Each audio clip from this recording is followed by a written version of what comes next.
Hi everyone and welcome back to my channel. So for today's video, we are going to be doing another anti-haul. I had so much fun filming this video last month and posting it up for you guys that I thought I'd just do it again because I just love creating these videos, whether I'm going to be shopping a specific makeup brand or if I'm going to be skipping any of the releases. So without further ado, let's jump right into the video.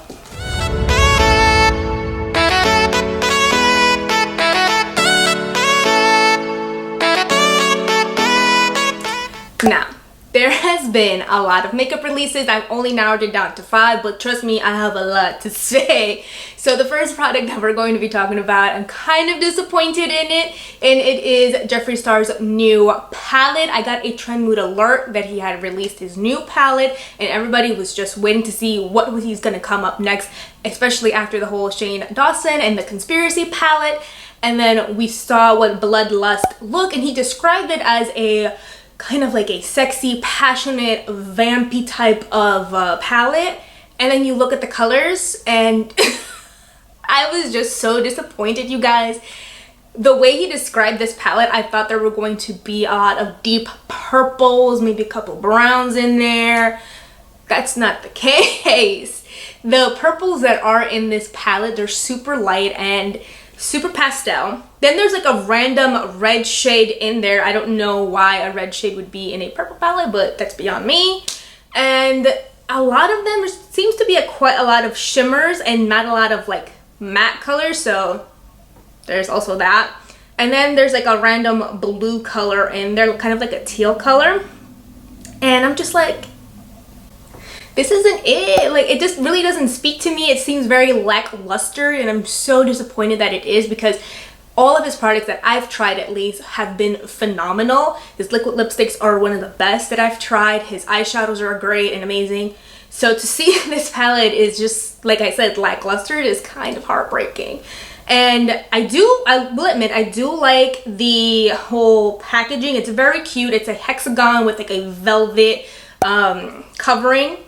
And the logo is actually pretty different in this one. It actually has like a crown, so it's kind of giving me some royalty vibes. But come to think of it, it would be a very difficult palette to store just because it is in a hexagon shape. Now with this collection, he's also releasing, I think it's like 5 of the gloss lipsticks, or not lipsticks, glosses I should say. There's only one color that speaks to me. It's like this purpley, and it's like the middle color there. The others are just they're $18, and I think he's also releasing like the mini liquid lipsticks. Again, there's maybe 1 or 2 colors there that I like. The other one, I think there's like a very light color that looks very patchy. I know if I were to put that color on, I would look sickly, so that's a pass for me. But yeah, so I believe the glosses are $18 each. The palette itself is $54. And then the Queen Bitch, which is the new mini liquid lipsticks, those are $52. And I think it's a set of, if I'm not mistaken, 1, 2, 3, 4, 5, 6, 7-ish liquid lipsticks. So yeah, this is a pass for me just because the colors just really don't speak to me.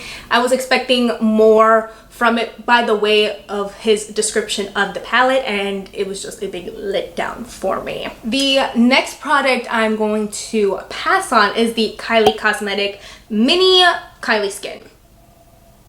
We don't need it. I don't need it.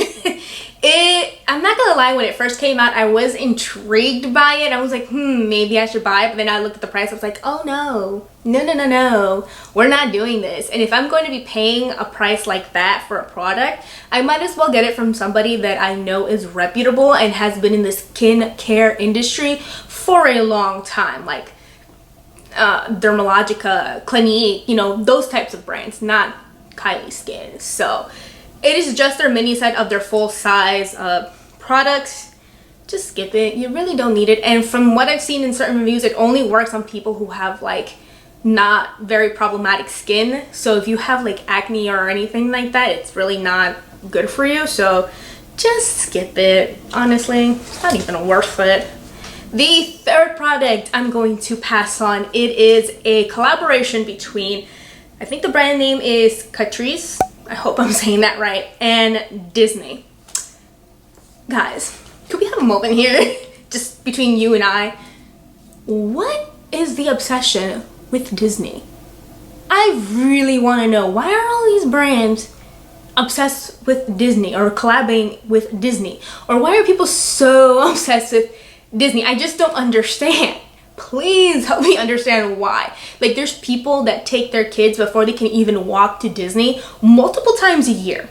Like, if you're doing that, Disney's not cheap, by the way. Disney is expensive. I'm pretty sure it costs like over $3,000 or whatever to go to Disneyland or Disney World or whatever. For that kind of money, I would rather take a trip to Europe, go to Asia, somewhere more exciting than Disney.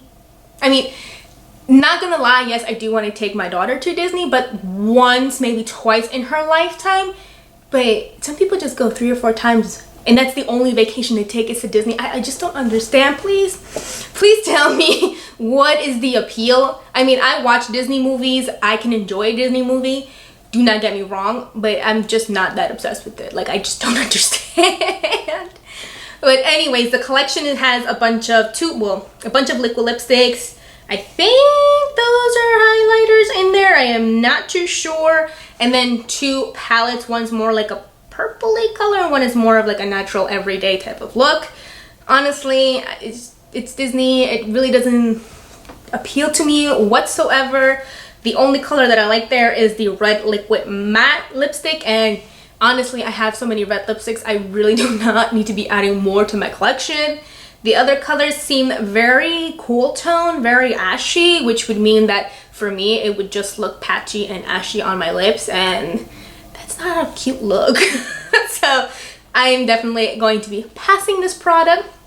I believe we're up to number 4 right now, and that is the Too Faced, the light highlighting palette, which is for $42, and then the Born This Way Natural Nudes eyeshadow palette, which retails for $45. Guys, it's Too Faced.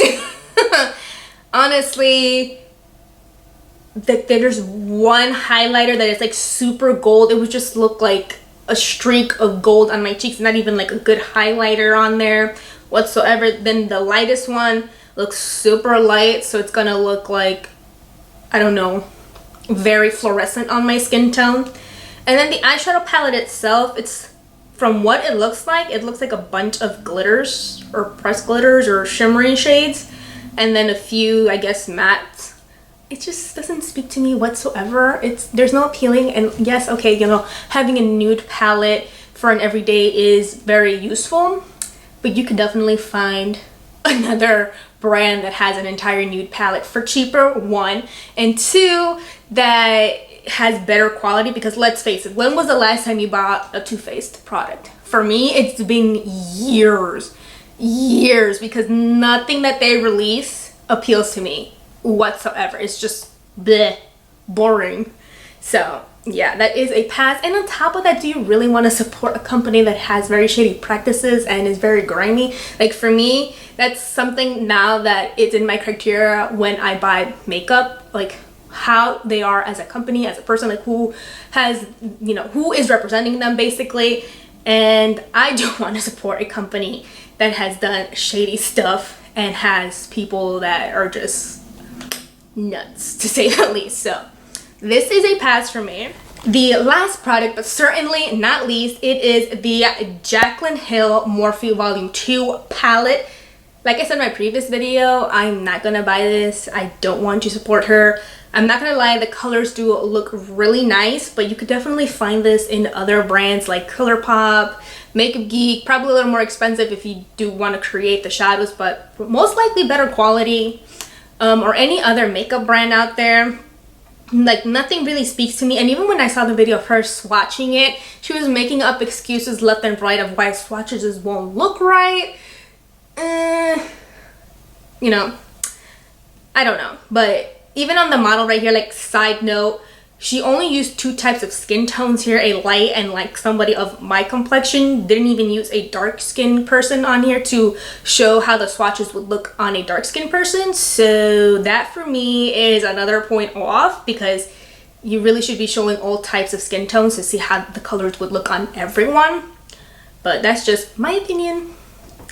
But yeah, like you could definitely find this for $39. You could definitely find it somewhere else. Like, you don't really have to support it. Like, I think I even found this makeup brand, and I believe I'm looking for the picture right now. I think the company's name is Atena. I'm not too sure, but their palette is called the 35. Actually, it's the Majestic 35 color makeup palette, and it has the same color story as the Jaclyn Hill Morphe Volume 2 palette. Some shades are different, and they're like in a different order, of course. But like I said, if you want to probably get the palette but you don't want to support Jaclyn Hill, you can get this one or find other brands that have the similar shades as that palette. But yeah, I just, like I said with Too Faced, I don't want to support a company or a person that does shady things. Like, she still hasn't apologized for what happened with her lipstick. She gave like a, not gonna lie, a half-assed excuse, a half-assed explanation. She went MIA for months, then came back and did her launch with her highlighters, which was kind of a semi-flop just because people who ordered one got like a box full of highlighters. Or if they ordered multiples, they only got one. So it's like, eh. And then her other launches have been flops as well. So hopefully this one, you know, well, it had kind of a rough start with the palette being leaked, which people have been thinking, or, you know, coming up with conspiracy theories that perhaps this palette was leaked by Morphe and Jaclyn Hill to create a buzz around the palette, to get people hyped for it, and, you know, just to have people talking about the palette and whatever. And yeah, I mean, that does seem plausible. I don't know how true that is. People are saying that because the person who supposedly bought the palette off of, I think, not AliExpress, OfferUp, there we go, it was from OfferUp. People were asking that person to show receipts of her supposedly asking the person, you know, purchasing it or whatever. Didn't show any receipts. So some people are saying because of that, they're thinking that it was Morphe and Jaclyn who leaked it. We will never know the truth. We all just know that it was leaked before, you know, she could actually make her announcement video and show the palette itself. But all of these, she just has a trajectory and a track history of just not being honest, not being transparent, and just having failed launches after failed launches. And I really don't want to support a person who just can't be honest and real and just say, hey, I screwed up, I did this wrong. So for that, it's just, I'm not gonna buy it. I'm just not gonna buy it. But that is it for today's video. If you enjoyed it, please give it a thumbs up. Please let me know down in the comments section which palettes or makeup brands you're going to be skipping on from the releases lately, or if you're going to be purchasing them, why you're going to be purchasing them. And do not forget to subscribe and hit the notification bell so that you're notified anytime I post a new video. And as always, thank you guys so much for watching, and I will see you guys in my next one. Bye!